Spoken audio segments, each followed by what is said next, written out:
नमस्कार दोस्तों, आप सुन रहे हैं मेरी कहानी मेरी जुबानी। सास बहू की बेहद ही दिलचस्प कहानी आपको सुनाती हूँ। बहू है सुरभि और सास है कामिनी जी। कामिनी जी और सुरभि में बिल्कुल ही नहीं बनती है, बिल्कुल टिपिकल जैसे फिल्मी सास और बहू होती है। कामिनी जी और सुरभि इसी तरह है। सुरभि बहुत अच्छी घर की लड़की है, बहुत समझदार है और बहुत मीठा बोलती है। जब इस घर में सुरभि ब्याह कर आई थी तो लगा नहीं था कभी अपनी सास से जुबान लगाएगी या सास और बहू में कभी कोई झगड़ा भी होगा। वहीं कामिनी जी भी बहुत ही मधुर भाषी, बहुत ही अच्छी लेडी है और जब उनके घर में बहू आई तो कभी किसी ने नहीं सोचा था कि इनकी अपनी बहू से कोई तरह का नोक-झोंक होगी। सास और बहू दोनों अपनी अपनी गृहस्थी बहुत अच्छे से चला रहे हैं। दोनों का स्वभाव भी अच्छा है और दोनों की आवाज़ भी बेहद मीठी है, लेकिन दोनों की पता नहीं राशि नहीं मिलती है जो दोनों टकरा जाते हैं एक दूसरे से। कामिनी जी अपने बेटे सूरज से बहुत प्यार करती है और सूरज की ही पत्नी सुरभि है। सूरज को तो प्यार करती है, अपने पति से भी बहुत प्यार करती है, पर बहू पसंद नहीं है। वहीं सुरभि को अपने पति तो बहुत पसंद है, ससुर जी की भी बहुत इज्जत करती है। इज्जत तो सासू माँ की भी करती है, पर सास की कुछ हरकतों से सुरभि परेशान है। बस यही छोटी मोटी बातों पर हो जाती है दोनों सास बहू में खूब जमकर टकरार। सास बहू के इस झगड़े में सास बहू का तो टाइम पास अच्छे से हो जाता है, लेकिन फंस जाते हैं ससुर जी यानी मिथिलेश बाबू। मिथिलेश जी अपनी पत्नी से बेहद प्यार करते हैं, वहीं वो अपनी बहू को भी बहुत मानते हैं, लेकिन परेशान रहते हैं। उनकी रिटायरमेंट हो गई है और अब वो ज़्यादा वक्त घर पे ही रहते हैं। जाए भी तो कहाँ जाएं? सुबह सुबह पार्क घूमने जाते हैं तो कभी बहू साथ जाती है तो कभी बेबी। बहू कहती है पिताजी आपको अकेले नहीं जाने दूंगी, आपको ठंड लग जाएगी, आपको शॉल ओढ़ना पड़ता है, शॉल आप बेंच पर भूल आते हैं इसलिए मैं साथ में चलूंगी। अगर आप चलने या दौड़ने के क्रम में थक जाएंगे तो आपको पानी कौन देगा?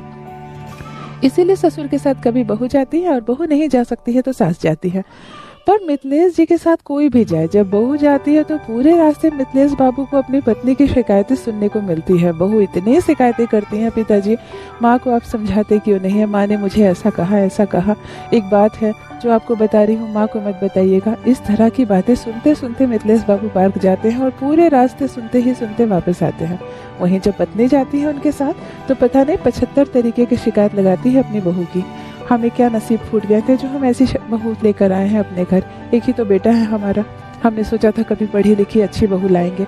पढ़ी लिखी तो है, सुंदर भी है, चलो दुनिया में सर उठाकर हम चल तो सकते हैं, लेकिन अंदर तो अच्छी नहीं है, दिल की बहुत काली है, मेरे साथ ऐसा करती है वैसा करती है। लास्ट में बीबी ये भी कह देती कि सुनिए जी, जितनी बातें बताई हूँ सुन तो लिए हैं, बहू से मत कह देना वरना फिर झगड़ा करेगी मुझसे। ससुर बेचारे कभी पत्नी की बात सुनते कभी बहू की बात सुनते और सुन कर सारी बातें अंदर रखते। सास तो करती बहू की शिकायत और बहू करती सास की, लेकिन ससुर क्या करे? ससुर का काम था दोनों की शिकायतें सुनना और चुपचाप से रह जाना।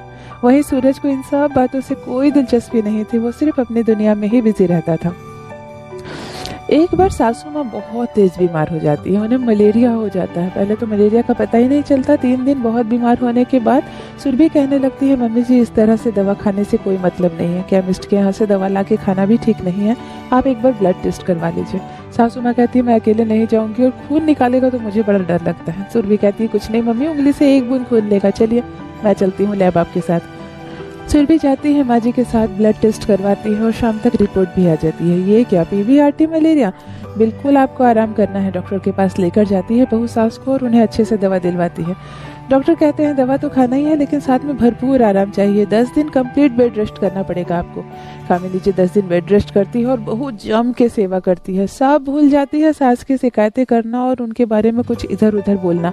इतनी सेवा करती है बेटी की तरह कि यामिनी जी बिल्कुल अच्छी हो जाती है और उनका दिल बड़ा पिघलता है कि देखो मैं यूं ही इसकी इतनी शिकायतें करती थी, आज मैं बीमार पड़ी तो बेटी की तरह मेरी मदद कर रही है। कुछ दिन यूं ही बीतते हैं, फिर सास बहू का झगड़ा यूं ही शुरू हो जाता है। पहले की तरह बहू सास की शिकायत और सास बहू की शिकायतें करने लगती हैं। देखते देखते खुशखबरी का भी समय आता है। सुरभि को अचानक चक्कर आने लगता है, उल्टियाँ आने लगती है और हाँ, सुरभि माँ बनने वाली है। जैसे ही कामिनी जी ये सुनती है कि मेरी बहू माँ बनने वाली है, सब भूल जाती है। बहू की शिकायतें करना, बहू की चुगली करना सब भूल जाती है। बहू से कहती है आज से तू एक झाड़ू तक नहीं लगाएगी घर में। सुरभि कहती है नहीं माँ जी, मेरे रहते आप काम क्यों करेंगी? सुरभि दिल की बहुत अच्छी थी, काम वाम करने में बिल्कुल आगे थी, अपनी सास से कुछ करवाती नहीं थी, बस सास की जुबान कड़ी थी इसीलिए सुरभि को लग जाती थी। लेकिन इस बार कामिनी जी कहती है, नहीं, मैं बीमार पड़ी तो तू जी जान लगाकर मेरी सेवा की, 10 दिन के बदले मुझे 8 दिन में ही उठा दिया बिस्तर से। लेकिन इस बार तू बीमार नहीं है, तेरे अंदर एक जीव पल रहा है जो मेरे खानदान का है। मेरा कर्तव्य है उसकी रक्षा करना और तुम्हारी सेवा करना। चलो, ज्यादा करके लेट के रहो और भरपूर आराम करो। टाइम पर फल देना, मेवे देना, गर्म दूध देना, सब शुरू कर दिया कामिनी जी ने। इस बीच कामिनी जी और सुरभि एक दूसरे की बातों में इतनी करीब आ गई, कामिनी जी सुरभि को बेहतर समझने लगी, इतना समझने लगी जितना सुरभि की माँ सुरभि को समझती थी। वहीं कामिनी जी की भी दिल की बात समझने लगी सुरभि। एक दूसरे के जब करीब होते हैं दो लोग और एक दूसरे के साथ समय बिताते हैं तो दोनों एक दूसरे को बेहतर समझ भी पाते हैं। इस बार सास और बहू थे दोनों करीब, लेकिन दोनों एक दूसरे की शिकायत और चुगली नहीं करते थे। दोनों एक दूसरे के दिल को पढ़ने लगे थे, समझने लगे थे। अब तो ऐसा हो गया था, जिस वक्त सुरभि के कमरे में सास न हो तो उसका मन बेचैन हो जाता था। मम्मी जी कहाँ है आप, काम खत्म नहीं हुआ क्या, आइए ना गप करेंगे। वही सासू माँ कहती कि अरे बेटा तुम जल्दी से सो जाओ और जल्दी उठोगी तो मुझे बुला लेना, तुमसे बहुत सारी बातें करनी है। सास बहू एक दूसरे से बेहद बातचीत करने लगी और एक दूसरे के साथ बहुत समय बिताने लगी।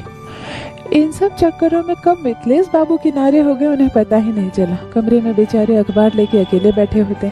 पहले पार्क जाते थे तो बहू भी जाती थी और करती थी ढेर सारी सासू माँ की शिकायत। उनका मन लग जाता था, सास को सारी बातें बताते भी थे और आधा छुपाते भी थे। फिर कभी पत्नी जाती थी साथ में तो बहू की ढेर सारी शिकायत करते थे। मिथिलेश जी का मन लगता था और टाइम भी पास हो जाता था। लेकिन अब पार्क भी अकेले जाते हैं और कभी कभी सूरज साथ में जाता है। सूरज ना ही पत्नी की बुराई करता है और ना ही माँ की, और ना ही दोनों की तारीफ भी करता है। वो तो बस अपने बिजनेस व्यापार की बातें करता है। मिथिलेश बाबू को अब मन नहीं लगता। एक दिन उदास होकर न्यूज़पेपर लेकर अपने कमरे में चुपचाप से बैठे थे, एक कप चाय पी रहे थे। कामिनी जी देखती है तो कहती है, क्या बात है, कुछ बात मन में है क्या, उदास लग रहे हैं।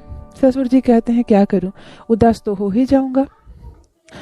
एक बहू थी और एक सासू माँ थी, दोनों के बीच खटपट लड़ाई होती थी और मैं मजे लेता था और टाइम पास करता था। लेकिन अब बहू भी है और सास भी है, बस अब दोनों एक दूसरे की शिकायत नहीं करते हैं, लड़ाई भी नहीं होती, इसीलिए मेरा मन भी नहीं लगता। कामिनी जी समझ जाती हैं। मैं जो अपनी बहू की शिकायतें करती थी ससुर जी मजे उठाते थे, वहीं बहू भी समझ जाती है कि मैं जो अपनी सास की शिकायत करती थी तो ससुर जी मजे लेते थे। लेकिन अब हम दोनों एक दूसरे की शिकायत नहीं करते तो ससुर जी को मजा ही नहीं आता।